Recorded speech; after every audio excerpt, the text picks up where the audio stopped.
Hello everyone. Today we are reading part 1 Control and Coordination, chapter number 7 of 10th class. Okay, so for some reason I have been a little bit late this time, so sorry for this. Sorry for that, but after that you will found each and every post on time. Okay, so sorry. We will read this chapter in three parts. Okay, that is why, because this is the base of your knowledge. Once set in your mind, well, you will never forget it. Okay, in the first part we will read basic things. In next part, means second part, we will read the part of brain, and in third part we will discuss some important things. Okay, then so in this chapter, or in the first part, we will gain the basic knowledge, that is how our body works, how who helps in the all things, who will who sorry so get ready for the books and all. Okay, how do we react in something you ever thought, means आप सोचते होंगे कि हमारी body कैसे react करती है, और कैसे ये वर्क करती है, कैसे कंट्रोल करती है और कैसे कोऑर्डिनेट करती है। ओके, सो ये सारी चीज़ें जो हैं हम इसमें डिस्कस करने वाले हैं। Some people say that I have to discuss in both language, Hindi and English, so I started using both languages, because some people says and someone is replied for that कि हिंदी और इंग्लिश में आप please explain कीजिए। तो भाई अच्छा ही है ना, किसी को अच्छा नॉलेज मिल रहा है तो अच्छी बात है ना। तो हिंदी और इंग्लिश में दोनों में आप इसको समझ सकते हैं। बाकी भी और कोई प्रॉब्लम हो सकती है तो आप प्लीज़ डिस्कस कर सकते हैं उसके लिए। ठीक है, सो इस पार्ट में हम पढ़ते हैं, जो फर्स्ट पार्ट है हमारा, इसमें हम देखते हैं control and coordination part 1। So control and coordination in animals. Control and coordination in animals means, control and coordination से आप समझते क्या हैं? कंट्रोल एंड कोऑर्डिनेशन मीन्स ये जो हमारी बॉडी का जो पार्ट, मीन्स जो ये चैप्टर है, ये बहुत ही मतलब सॉलिड कहना चाहिए ये सारी चीज़ें, क्योंकि यही सारी चीज़ों को कंट्रोल करता है। मीन्स ये कंट्रोल एंड कोऑर्डिनेशन होता कहाँ से? ये सारी चीज़ें होती हैं कहाँ से? ब्रेन से। All things are controlled by the brain. Okay, so कैसे होगा? सो ये जो होता है हमारा नर्वस सिस्टम। ओके, कंट्रोल आप समझ सकते हैं कि किसी चीज़ को कंट्रोल में करना, मीन्स कोई व्यक्ति है उसको हमने कंट्रोल में कर दिया भाई, लेकिन वो हमारे साथ कोऑर्डिनेशन, कंट्रोल में तो ठीक है वो आ गया, लेकिन वो हमारे साथ कोऑर्डिनेशन कर पा रहा है या नहीं कर पा रहा, है ना। तो ये सारी चीज़ें होती हैं। तो उसके लिए हम देखते हैं ये हमारी बॉडी जो है कंट्रोल करती है और कोऑर्डिनेट करती है, हमारी बॉडी वो किस टाइप से करती है। तो हम देखेंगे कि हमारा जो नर्वस सिस्टम होता है और जो एंडोक्राइन सिस्टम होता है, एनिमल्स में होता है क्या? नर्वस सिस्टम और हार्मोनल सिस्टम। हमारी बॉडी में जो होता है, the nervous system and the hormonal system are responsible for control and coordination. Means जो नर्वस सिस्टम होगा और जो हार्मोनल सिस्टम होगा, ये करता है कंट्रोल एंड कोऑर्डिनेट अपनी बॉडी को, है ना। सारी फंक्शन जो होते हैं वो सारी बॉडी के वो कंट्रोल करता है। ठीक है, तो ये तो बेसिक नॉलेज है। अब हम देखेंगे कि जो बॉडी हमारी है जो कंट्रोल करती है, सो भाई करती कैसे है ना। तो उसके लिए हम देखते हैं कि हमारी बॉडी में होते हैं कई सारे रिसेप्टर्स। रिसेप्टर्स में आप देखेंगे कि receptors are the specialized tips of the nerve fibers that collects the information to be conducted by the nerves. Okay, so ये जो रिसेप्टर्स होते हैं, रिसेप्टर्स क्या होते हैं? रिसेप्टर्स जो है वो रिसीव करते हैं, जो नर्व फाइबर्स कहलाते हैं, वो कलेक्ट करते हैं इंफॉर्मेशन हमारी बॉडी की, जो भी पूरी बॉडी के पार्ट से जहाँ से भी आती है उस इंफॉर्मेशन को वो कलेक्ट करते हैं in the form of electric impulse. Okay, then receptors are in the sense organ of the animals. Receptors जो होते हैं वो sense organ होते हैं animals में। These are classified as follows. So receptors जो होते हैं sense organ कौन कौन से होते हैं हमारे, है ना, आपको पता है। देखते हैं कौन कौन से हैं। फोनो रिसेप्टर्स, फोनो मीन्स, इसको आप टर्म से समझिए कि कहीं कोई क्वेश्चन आता है कि these are responsible for what, है ना।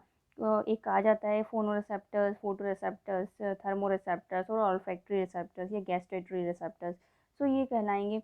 तो इसमें एक ऑप्शन आ जाएगा, जैसे आपको मल्टीपल चॉइस क्वेश्चंस में कि phonoreceptors, what is the phonoreceptors, how it works. तो फोनोरिसेप्टर्स क्या करते हैं, उसमें से आपको ऑप्शन आ जाएंगे। तो आपको क्या है, ये फोन मतलब बहुत सी सिंपल सी टर्म्स है। तो फोनो मीन्स क्या, ईयर्स, ओके, सुनने के लिए। These are present in inner ears, okay. Phonoreceptors जो होते हैं वो इनर ईयर में प्रेजेंट होते हैं। और इनका फंक्शन क्या होता है, the main function are hearing and balancing of the body. क्या होता है कि जैसे किसी ने हमसे कुछ कहा, ठीक है, सामने वाले ने हमसे कुछ कहा कि प्लीज़ वो उठा दीजिए, तो ये वो कहेगा। हम जब हमारे फोन रिसेप्टर्स जो हैं उनको रिसेप्ट मीन्स उसको रिसीव करेंगे उन सिग्नल्स को, तब जाके हमारी बॉडी उस चीज़ के लिए वर्क करेगी, मीन्स हम उसको वो चीज़ उठा के और दे देंगे, है ना। तो ये चीज़ें होती हैं। तो फोन रिसेप्टर्स का है जो फंक्शन क्या होता है, hearing and balance of the body. Means आप सुनिए और अपनी बॉडी को बैलेंस कीजिए according to the front person saying what they are saying, putting some things or doing something, okay। So these are the phonoreceptors. तो ये समझ में आया आपको। फोनो मीन्स आप समझ सकते हैं, फोनो मीन्स आप तो जान ही सकते हैं फ़ोन क्या होता है ना, किस चीज़ में यूज़ होता है, ठीक है। इसके बाद हो गया फोटो रिसेप्टर्स। फोटो रिसेप्टर्स क्या होते हैं, these are present in eyes. Photo कैसे देख सकते हैं, आइज़ के थ्रू। फोटो कैसे खींच सकते हैं, आइज़ के थ्रू, है ना। फोटो से रिलेटेड जो भी सारी चीज़ होती हैं कैसे, आइज़ के थ्रू, ठीक है। तो हम जो देखेंगे फोटो रिसेप्टर्स क्या होते हैं, these are present in the eyes, eyes में प्रेजेंट होते हैं। फंक्शन क्या होता है, these are responsible for visual stimulation, है ना, स्टिमुलस या stimulation, okay. So the function of the eyes is visualisation, okay. ये हमें दिखाता है, मीन्स इससे हम देख सकते हैं सारी चीज़ें। So this is very simple receptors, these are present in the eyes, okay। Next receptor, thermoreceptor। What is thermoreceptor? These are present in skin। thermo means होता है heat, okay। heat से related होता है, temperature से related होता है। Thermo है ना, थर्मामीटर याद होगा, थर्मामीटर से चेक कर लेते हैं, ये कर लेते हैं ना। तो थर्मोरिसेप्टर मीन्स टेम्परेचर से रिलेटेड। तो टेम्परेचर मीन्स हाई या लो या जो भी है ना। तो जैसे कि अब इसका फंक्शन देख लेते हैं हम। These receptors are responsible for pain, touch and heat stimuli. किस चीज़ के लिए, pain, touch and heat stimuli. These receptors are also known as thermoreceptors. क्यों थर्मोरिसेप्टर्स कहते हैं, क्योंकि ये क्या करते हैं कि ये पेन को अब्जॉर्व मीन्स पेन को महसूस करते हैं। टच मीन्स अगर कोई टच कर रहा है, हाँ, हॉट थिंग्स है, ये कोल्ड है ना। यदि अपना हाथ जो है वो हीट में जाएगा तो हमको पता चलता है स्किन का, है ना। यदि कोल्ड में जाएगा तो हमको पता चलता है कि भाई हमको दूर हटना है ना।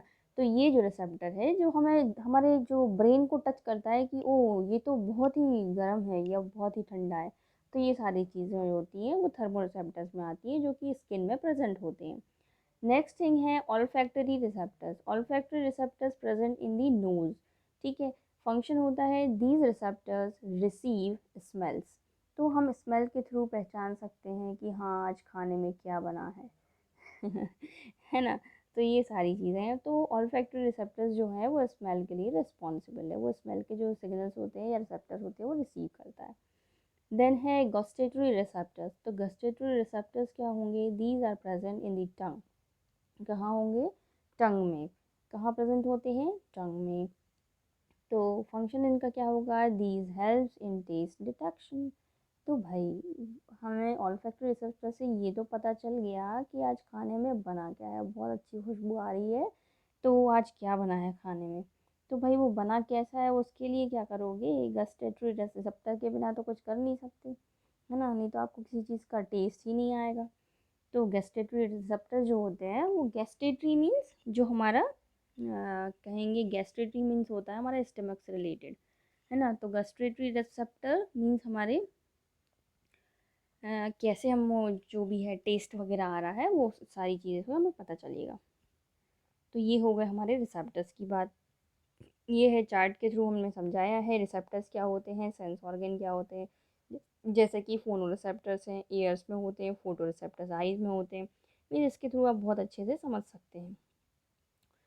Control and coordination in animals होता है नर्वस सिस्टम से और एंडोक्राइन सिस्टम से। Okay, next thing is nervous system and its function. The nervous system is composed of specialized tissue called nervous tissue. Nervous system जो है वो composed means बनता है किससे, स्पेशलाइज्ड टिश्यूज़ होते हैं उसमें, कुछ टिश्यूज़ जो होते हैं उनको हिंदी में शायद कहते हैं ऊतक, है ना। तो जो टिश्यूज़ होते हैं तो उनसे जो है वो बनता है, उसको हम कहते हैं नर्वस टिश्यू, है ना। तो these nerve cells or neurons is the functional unit of nervous system। ये जो नर्व सेल्स होती हैं और न्यूरॉन्स होते हैं, ये होते हैं functional unit of nervous system. जो न्यूरॉन है उस वही मेन फंक्शन है, न्यूरॉन्स ही main function means main role play करते हैं नर्वस सिस्टम में, because these are taking the signals and recepting the signals and go through the next neuron or nerve cells. So okay, so nervous system is consist of nervous neurons. Okay, then uh, it is the nervous system which is mainly responsible for control and coordination। so ये जो है हमारा वो है control and coordination जो है वो हमारे नर्वस सिस्टम पे डिपेंड रिस्पॉन्सिबल करता है। ठीक है, फंक्शन होगा नर्वस सिस्टम का, देखेंगे हम। Nervous system receives information from the environment. Nervous system जो है वो एनवायरनमेंट से रिसीव करता है इंफॉर्मेशन। नेक्स्ट है to receive the information from the various bodies. ये रिसीव करता है इंफॉर्मेशन बहुत सारी बॉडीज से। To react according through the muscular muscles and glands. ये जो है मसल्स और ग्लैंड्स के थ्रू जो है एक्ट करता है, उनके अकॉर्डिंग रिएक्ट करता है। अ neuron is the structural and functional unit of the nervous system. तो जो न्यूरॉन है वो structural and functional unit of the nervous system कहलाता है। ठीक है, तो जो नर्वस सिस्टम है हमारा वो है सॉरी न्यूरॉन जो है वो स्ट्रक्चर एंड फंक्शन यूनिट है नर्वस सिस्टम की। This is the nervous system and function. Okay, next neuron and it's part. अब न्यूरॉन देखेंगे भाई, अभी हमने देखा कि न्यूरॉन जो है वो मेन फंक्शन है, फंक्शनल है और sorry functional and functional unit and structural unit, sorry structural and functional unit है किसकी, नर्वस सिस्टम की, न्यूरॉन। अब तो हम न्यूरॉन के बारे में पढ़ लेते हैं कि भाई न्यूरॉन है क्या। न्यूरॉन देखेंगे, neuron is a highly specialised cell which is responsible for the transmission of nerve impulse। This is responsible for the transmission of nerve impulse। तो जो न्यूरॉन है उसमें क्या होता है, नर्व इम्पल्स जो होती हैं वो ट्रांसमिट होती हैं, है ना। The neuron consist of the following parts. Neuron जो है वो कुछ पार्ट्स से बना हुआ होता है। देखिए मैं आपको हिंदी और इंग्लिश दोनों में समझाती जा रही हूँ, यदि कोई आपको डाउट लगता है तो आप प्लीज़ आप उसमें कमेंट कर दीजिएगा। ओके, या फिर अपने इंस्टा के पेज पे आप रिप्लाई भी दे सकते हैं। Okay, so first part is cyton और cell body. What is cyton, ये पार्ट है किसका, न्यूरॉन का। बहुत ही ध्यान से पढ़ना है हमको, है ना। तो अभी हमने नर्वस सिस्टम पढ़ा था, अब हमने देखा था कि नर्वस सिस्टम जो है सॉरी नर्वस सिस्टम का फंक्शनल एंड स्ट्रक्चरल यूनिट क्या है, न्यूरॉन। सो अब हम न्यूरॉन के बारे में पढ़ेंगे। अब जब हम न्यूरॉन के बारे में पढ़ रहे हैं तो उसके भी बहुत सारे पार्ट्स हैं, वो रिस्पॉन्सिबल हैं किसके लिए, फंक्शन के लिए और कंट्रोल एंड कोऑर्डिनेशन के लिए। So first one is cyton और सेल बॉडी। तो सेल बॉडी जो है, अब इसमें न्यूरॉन जो होती है, अभी मैं आपको स्ट्रक्चर से समझाऊंगी। तो जो सेल बॉडी होती है वो देखिए, वो सेल बॉडी जो होती है वो बीचों बीच होती है, ठीक है। द सेल बॉडी और cyton is somewhat star shaped. कैसी होती है, स्टार शेप्ड होती है, with many hair like structures protruding out of the margin. Okay, so कैसी बनी हुई होती है, हेयर लाइक स्ट्रक्चर होते हैं sorry, these hair like structures are called dendrites. Okay, क्या कहलाते हैं वो हेयर लाइक स्ट्रक्चर जो होते हैं वो क्या कहलाते हैं, डेंड्राइट्स। तो डेंड्राइट्स जो होते हैं वो रिसीव करते हैं nerve impulse. Okay, dendroids and ganglion, ये दो चीज़ें आप बहुत अच्छे से याद रखिएगा।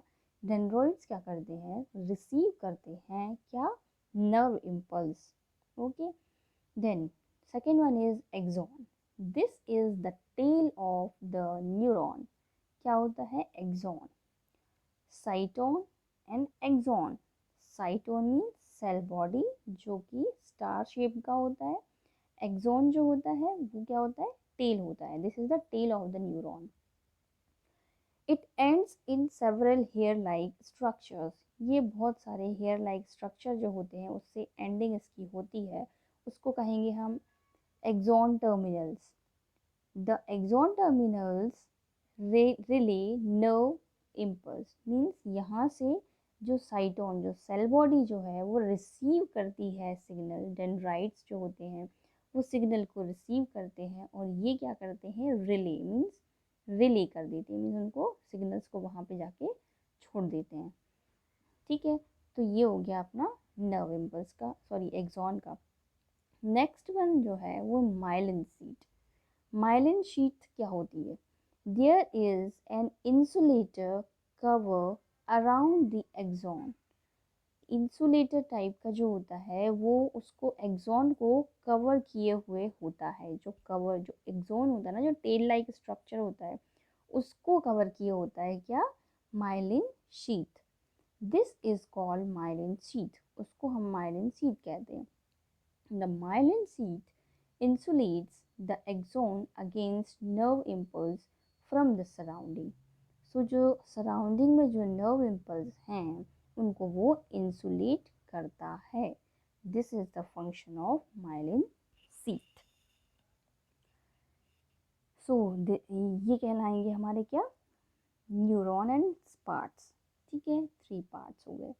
तो न्यूरॉन का स्ट्रक्चर जो कि मैं बताती हूँ आपको, ये स्टार शेप्ड स्ट्रक्चर होता है। ठीक है, ये हो गया आपका स्टार शेप्ड स्ट्रक्चर, ये हो गया आपका न्यूक्लियस होता है। ओके, ये जो यहाँ से निकला हुआ है ये जाती है कहाँ पर, ये टेल लाइक स्ट्रक्चर जो अभी कहा था इसमें, है ना। ये जो क्या है, ये बहुत सारे सेल्स जो है इसमें निकले हुए होते हैं और यहाँ इसमें भी निकले हुए होते हैं, बताया था अभी आपको, हेयर लाइक स्ट्रक्चर साइटोन में निकले हुए होते हैं। ठीक है, तो ये क्या करते हैं, सिग्नल्स को, ये डेंड्राइट्स कहलाते हैं, डेंड्राइट्स। ठीक है, पूरा नहीं लिख रही हूँ, आप देख लीजिएगा, है ना। तो ये कहलाते हैं हमारे डेंड्राइट्स और ये होता है, ये जो है हमारा ये कहलाता है एक्सोन, है ना। ये हो गया हमारा cyton and this one is axon. Okay, and this is called the myelin sheath. This is covering of the axon, this is called the myelin sheath. Okay, so this is myelin sheath and the myelin sheath insulates the axon against nerve impulse from the surrounding. Okay, so this is dendrites and this one is nerve ending. It is called axon terminal, hair like projections, axon terminal. Okay, then next one is, what is neurons? What is neurons? Where information is acquired, means जहाँ पे information जो है वो acquired means बहुत सारी information होती है, वो कहलाता है neuron. Through which information travels as an electric impulse, इसके थ्रू इंफॉर्मेशन ट्रेवल करती है किसके, एज एन किसके माध्यम से, इलेक्ट्रिक इम्पल्स के माध्यम से। Okay, where this impulse must be converted into the chemical signal for onward transmission. सो जो ये इलेक्ट्रिक इम्पल्स जो आती है वो केमिकल सिग्नल्स प्रोड्यूस करती है, मींस कन्वर्ट करती है केमिकल सिग्नल्स में और फिर ट्रांसमिशन करती है ताकि रिएक्शन हो सके। So this is called the neuron. This is the structure of neuron. Okay, जैसा कि अभी बताया है, this is sorry this is the साइटोन, this is axon, this is called dendrites. Okay, the hair like projections, this is called the dendrites. This is axon, axon terminal forms junction with other cells. Okay, सो ये जो neurons के जो हैं part, में आपको एक चीज़ और बता देती हूँ, जैसे कि ये हमारा सॉरी जैसे कि ये न्यूरॉन का स्ट्रक्चर है, ये मैंने बनाया है यहाँ न्यूरॉन का स्ट्रक्चर। ये हेयर लाइक प्रोजेक्शंस यहाँ निकले हुए हैं, है ना। इसके बहुत ही ध्यान से देखिएगा आप। ये हेयर लाइक प्रोजेक्शंस है, ये बीच में सेल बॉडी है या न्यूक्लियस है, ये हमारा एक्सॉन जा रहा है, यहाँ जो है वो आपका एक्सॉन टर्मिनल है। अब एक्सॉन टर्मिनल के यहाँ पे जो है ये जो पार्ट कहलाएगा, ये जो पार्ट है, ये क्यों होता है यहाँ पे, आपको कभी मतलब मीन्स आपको बता दूँ मैं, यहाँ पे होती है क्या, गैंग्लियॉन्स। ठीक है, तो यहाँ क्या होते हैं, इस टाइप के जो रिसेप्टर्स होते हैं, है ना, जिससे आपने देखा होगा ताला और चाबी, मीन्स जो ताला है उसका जो शेप है वही चाबी उसमें लगेगी, है ना, नहीं तो नहीं लगेगी। तो यहाँ पे क्या होते हैं, ये जो टर्मिनल्स हैं यहाँ पे इस टाइप के शेप में, यहाँ पे गैंग्लियॉन्स रहते हैं। अब ये जो गैंग्लियॉन्स हैं, यहाँ से क्या होता है, ये वाले जो हेयर लाइक प्रोजेक्शन है ये नेक्स्ट सेल से जो जो है वो जुड़ी रहेंगी। मीन्स मैं आपको कैसे समझाऊँ, एक मिनट बताती हूँ। ये छोटा सा एक स्ट्रक्चर हमने बनाया, ये हेयर लाइक प्रोजेक्शंस हैं। Okay, this is the axon, ये जो टर्मिनल है। ओके, यहाँ से ये जो गैंग्लियॉन्स हैं, ये जो रिसेप्टर्स है, यहाँ से क्या है, सिग्नल यहाँ से आ रहा है, इनके थ्रू आ रहा है। मीन्स क्या, ये जो क्या बोलते हैं डेंड्राइट्स है, ये डेंड्राइट्स के थ्रू सिग्नल आया, यहाँ से गया और ये कहाँ गया, यहाँ से इसने सिग्नल छोड़ दिया। अब वो छोड़ दिया सिग्नल, तो ये जा कहाँ रहे हैं भाई, ये सिग्नल्स कहाँ जा रहे हैं, ये सिग्नल जा रहे हैं जहाँ पे नेक्स्ट सेल जो है वो अटैच है। ओके, मीन्स जो नेक्स्ट न्यूरॉन है वो ऐसे अटैच रहेगा। तो यहाँ से जो सिग्नल आया, यहाँ से आते हुए एक्सॉन में, एक्सॉन से यहाँ टर्मिनल पे, टर्मिनल से फिर नेक्स्ट सेल के थ्रू आगे चला गया। तो यही है जो न्यूरॉन जो है वो जंक्शन कहलाएगा। मीन्स ये जो सेल्स रहेंगी ये एक के बाद एक जो है वो कनेक्टेड रहेंगी, तो इन्हीं के थ्रू जो है सारी बॉडी में जो है वो सिग्नल जाता रहेगा इलेक्ट्रिक इम्पल्स के थ्रू। ओके, सो और ये जो इलेक्ट्रिक इम्पल्स है वो कन्वर्ट कर देता है केमिकल इम्पल्स में, तो ये फंक्शन जो है वो सॉरी ये जो इम्पल्स के थ्रू जो सिग्नल्स जा रहे हैं वो फंक्शनली कन्वर्ट हो जाते हैं। Okay, this is the all thing, this is the structure of neurons.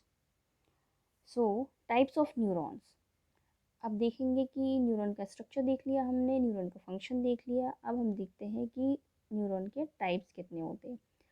First type है जो sensory neuron, sensory means sense करने वाला। These neurons receive signals from a sense organ, कोई भी सेंस ऑर्गेन जो होगा उससे जो है वो सिग्नल रिसीव करते हैं। नेक्स्ट है motor neuron, these neuron send signals to the muscle और अ ग्लैंड। कहाँ पहुँचाते हैं, मोटो न्यूरॉन जो होते हैं वो कहाँ पहुँचाते हैं, neuron send signals to the muscles. Motor neuron means ये मसल्स को और ग्लैंड्स को सिग्नल्स पहुँचाते हैं। सेंसरी जो सेंस ऑर्गेन जो होते हैं उनको सिग्नल्स पहुँचा जो रिसीव करते हैं।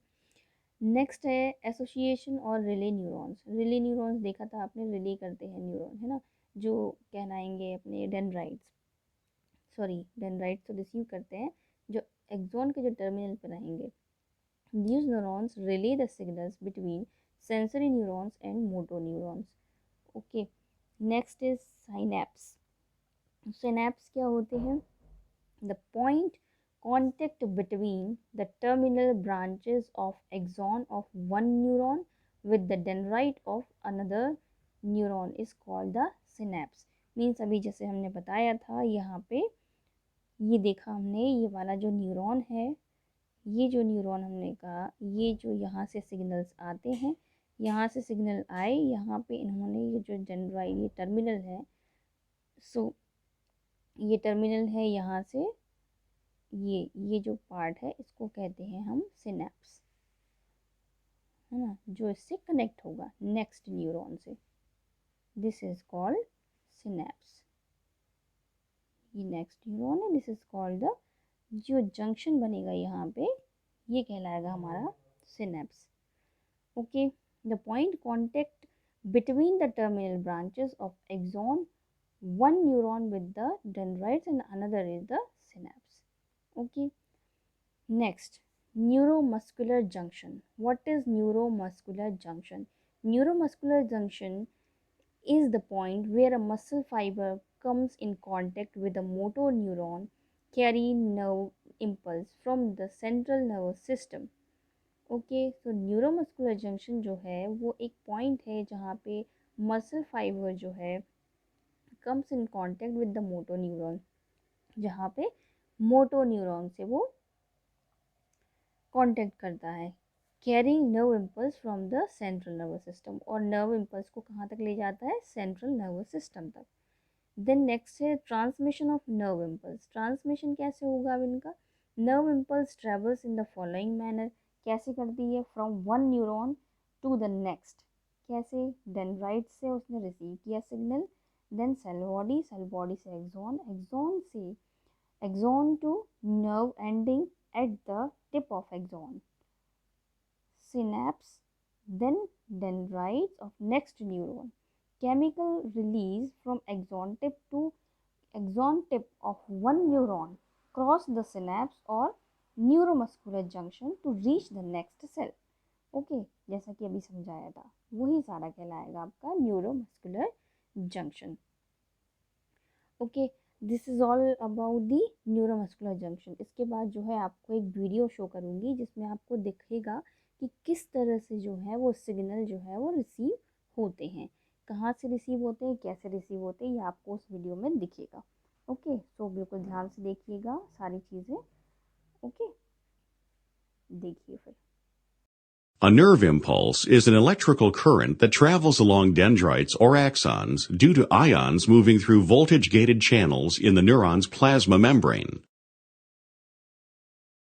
Voltage-gated channels open and close in response to an electrical voltage, so they are affected by changes in electrical charge around them.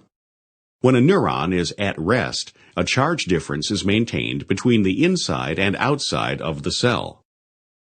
This charge difference is produced and maintained largely by active transport using sodium-potassium pumps.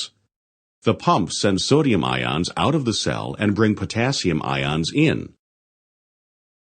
While other channels allow some flow of potassium ions back out of the cell, the sodium ions cannot easily get back in to replace the lost positive charges. The overall result is that the exterior of the cell has a net positive charge and the interior has a net negative charge. The difference in charge between the interior and exterior of the cell is called the resting membrane potential. A nerve impulse begins when a stimulus disturbs the plasma membrane on a dendrite, causing sodium channels to open. Sodium ions flow into the cell, lessening the charge difference at that location. If the change is enough, it will cause nearby voltage-gated sodium channels to open. This allows so many sodium ions to flood into the cell at that location that the membrane there is depolarized, with the local region inside the cell having a net positive charge and the outside of the cell having a net negative charge. This affects neighboring voltage-gated sodium channels, which then open, moving the depolarization along the membrane. This moving depolarization is called an action potential. Changes occur behind the action potential to restore the resting membrane potential. The voltage-gated sodium channels close and voltage-gated potassium channels open. This allows a rapid flow of potassium ions out of the cell, repolarizing the membrane so that the inside is again negative and the outside positive. This is followed by use of sodium-potassium pumps to fully restore the resting membrane potential and to reestablish proper concentrations of sodium and potassium ions inside and outside the cell.